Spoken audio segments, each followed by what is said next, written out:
With the 2026 Iowa legislative session now in the rearview mirror, some Iowans say they are frustrated.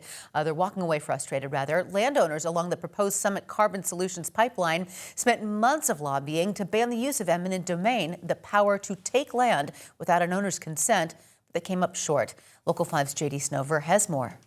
After an emotional roller coaster of an Iowa legislative session, which a group of affected Iowa landowners now calls disappointing, they're turning their attention to the ballots. There's obviously that, just that disappointment and defeat and frustration. Peg Rasmussen owns land she inherited from her father in Montgomery County, land that sits directly in the path of the second phase of the proposed pipeline. For the past 2 years, she's been lobbying lawmakers to stop the use of eminent domain for the project. There was a moment of optimism early this session when the Iowa House passed what she calls a clean bill.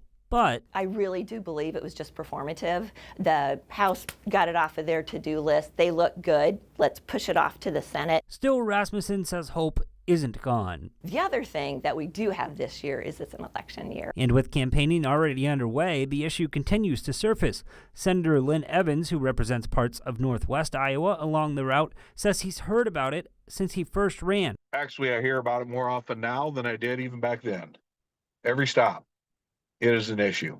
Pipeline supporters argue the project would bring economic development to rural Iowa, including construction jobs, long-term tax revenue, and investment tied to ethanol and carbon capture.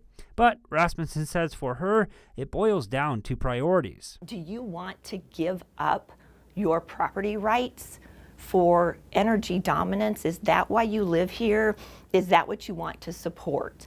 I think that's a very good question you need to ask anybody that is going to represent you. Local 5 has reached out to Senate Majority Leader Mike Klimisch and Summit Carbon Solutions for comment, but we have not yet heard back. Now, the first real test of how important this issue will be this year comes on the June 2nd primaries.